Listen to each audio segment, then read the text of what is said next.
Brian Levin, who is a criminologist and a civil rights attorney. He's also the director of the Center for the Study of Hate and Extremism at California State University. Brian, thank you so much indeed for your time.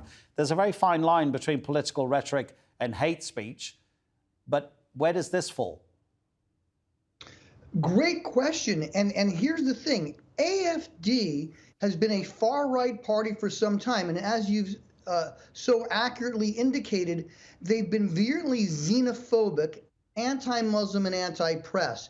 And there's an office that was created post-war in Germany to examine threats, even those that come within the political realm, that are directed towards the German democracy. So this Office of Protection of the Constitution has launched this. And I think what you have in Germany are more strict rules regarding what one can say as far as bigoted speech and anti-democratic type of rhetoric. It's specifically written into German law, which is a bit separate from countries like the United States. But they've had similar issues with attacks against immigrants, and even a precursor to what we saw here in the United States with a big protest against the Reichstag in August of last year. I mean, I think back to what happened in Greece last year and the court ruling that eventually outlawed the Golden Dawn Party, but slightly different probably because the court said that Golden Dawn, while being a political party, that was just some kind of cover for what was essentially a criminal organization. Can you think of many cases where a major political party, the second biggest party in Germany's parliament, this one, a major political party being categorized as a suspected extremist group?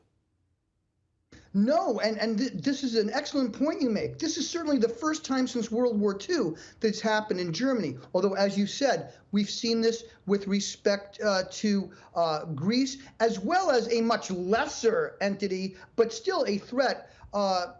Generation Identity in France was recently banned, and we've had similar populist and nationalist groups here in the United States. But a group that's got 13% of the vote back in 2017, it's diminished somewhat, but it's still a major political force. Being investigated as an extremist group is something very rare indeed, and the first time since the end of World War II that we've seen such a thing in Germany. We had a guest, Brian, earlier tell us that actually this designation probably won't change anything in terms of the federal and state elections that are going to happen in Germany this year. But this sort of thing, what does it do to supporters of such a party? Does it make them even more hardline, or does it make them step away a little bit?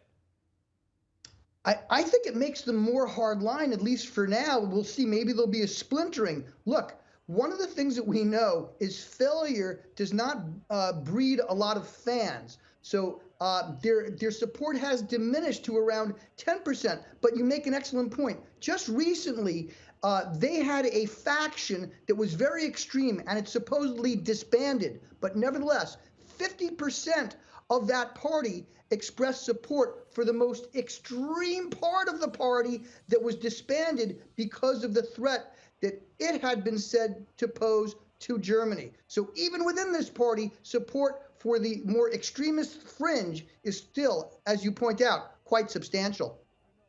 Brian, really interesting analysis, and really appreciate your taking the time to speak to us. Thank you so much. Brian Levin from California State University.